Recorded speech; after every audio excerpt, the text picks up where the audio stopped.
Animações, bem interessante, quem tiver curiosidade de conhecer o trabalho dele. E no site Grafite Dança, que é questão também transmite e tudo, dá para saber todos os lugares onde foram feitos os grafites, as intervenções. E, obviamente, tem o Beco do Batman, né, em São Paulo, mas a ideia é ocupar telas e paredes onde está tudo depredado para poder modificar um pouco. Então, cada lugar aí tem uma história. E quadro a quadro, então, a gente vendo assim, não tem ideia do trabalho que deve ter sido, né? Assim, quadro a quadro é um trabalhinho bem bom. Deixa eu ir pelo inverso aqui. O caderno de viagens, o dos palhaços mudos, que é baseado na história do Laerte, legal quem puder ler, assim. E tem essa metáfora, é como a inocência do palhaço, né? Aquela em cinema mudo também, preto e branco, mas é bem contundente com os dias de hoje, assim, essa questão da perseguição com os palhaços, que na verdade é com alegria, como se fosse uma subversão ali, né? O que eles fazem. Então, a gente achou interessante trazer para cá, para os dias que a gente está vivendo aqui fora, aqui em Brasília e tudo. Que é um filme bem leve, mas ele, por exemplo, quando a gente exibe aqui no entorno, digamos, na periferia de Brasília, ele vai para um público que às vezes enxerga uma camada da comédia, é um filme para a família, mas que traz discussões bem interessantes, assim. E é muito bem feito, né? A cenografia, a direção de arte, o trabalho. O Domingos Montanher ficou conhecido por um grande público, né? Por conta de novela e tal. E, por um lado, foi bom porque toda a arte que ele já fez como palhaço veio à tona. Então, muita gente que não conhecia o trabalho dele como palhaço conheceu por conta dessa visibilidade. Então, se a gente está aqui para criticar a Globo, acho que é bom a gente também aproveitar o mínimo que dá, que é de visibilidade e de canais aí para poder mostrar o que os atores fazem. Porque, realmente, depois que ele faleceu, essa questão mórbida, terrível, tudo que ele fez ficou em evidência. Então, esse filme sendo exibido aqui no entorno, a gente vai exibir com o pessoal do Cine Fusca, que é o grupo Companhia da Sorte, que é um casal de palhaços, e eles montam uma estrutura com Fusca, numa tela, e rodam a periferia aqui do DF. Então, a gente fez um programa só de filmes de circo, chamado Respeitável Público, onde as pessoas vão para ver ele e acabam ganhando de brinde, né? Todo um conteúdo e uma discussão. Deixa eu tentar lembrar. O caderno de viagem, né? O diário de viagem. Eu acho que em termos de narrativa e estética, assim, visual, trabalha com muitas linguagens de animação, né? Fotoscopia, com pintura quadro a quadro, e a questão também de ser uma memória do caderno pequeno, da fotografia, de uma viagem. Muitas vezes a gente quer compartilhar uma viagem, não sabe muito bem por onde, né? Com os amigos. Eu acho que o diretor conseguiu fazer isso de uma forma bem interessante. Também é um filme que deu um trabalhinho para ele poder recriar aquele ritual que ele viveu e a história toda. E o primeiro, História Natural, a ideia é uma narrativa mais lenta, também não tem diálogos, né? Vários dos filmes não têm diálogos. Foi uma escolha nossa para ter algum eixo comum com os filmes.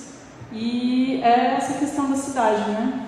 Parece um cara lá que está isolado numa Mata Atlântica e está num zoológico.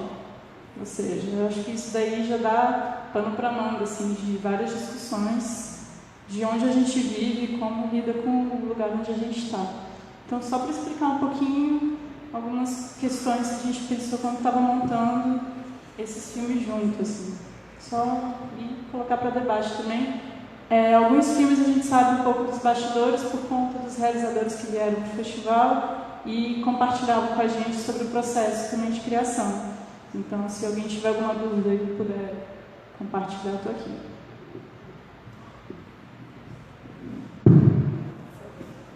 Beleza.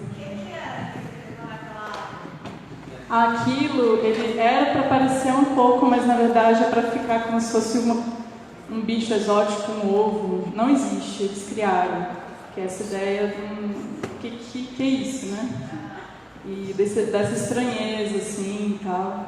E o Júlio Cavani, que é o diretor, ele é crítico de cinema também e trabalha com essa questão das coisas deslocadas, né? Tem um que ele trabalhou que era um ovo de dinossauro, que ninguém sabia o que era. Aí parece que é documentário, é ficção, ele brinca com isso também. E o cara, ele de fato trabalha catando coco.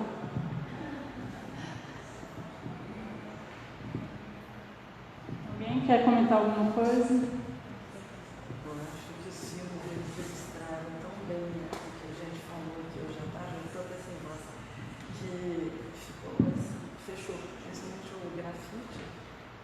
Acho que com a discussão que a gente estava tendo, né, ele fechou bem assim.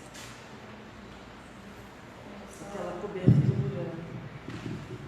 A Julia está comentando, né, para quem está ali em cima, que os filmes fecharam bem os dias de hoje nesse sentido de ter um diálogo, né, do muro que fica cinza no final e tudo, só para a gente também trazer para a tela aqui, né?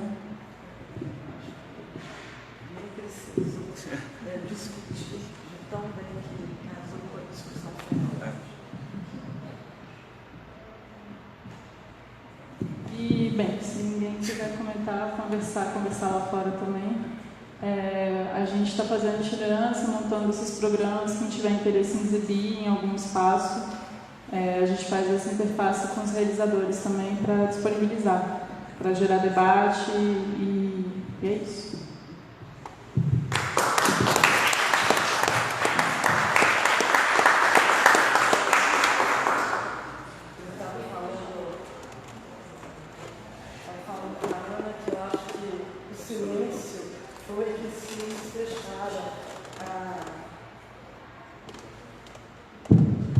As discussões de agora há pouco, né? Acho que nem precisou assim, muita palavra, né? As imagens fecharam muita coisa que a gente falou hoje. Então, quero agradecer a todo mundo, agradecer a Ana e o Alexandre, que, aliás, vocês não estavam aqui hoje de manhã, que já foram mencionados na abertura aqui do evento, parceiros queridos do Tela, fizeram uma doação maravilhosa de quantos curtas? Uns 200 curtas para o Telaclube. Então, quero agradecer mais uma vez e, enfim, agradecer a todos. Acho que o dia foi ótimo e até amanhã. E quem vai continuar ainda para jantar, vamos lá. Obrigada, gente.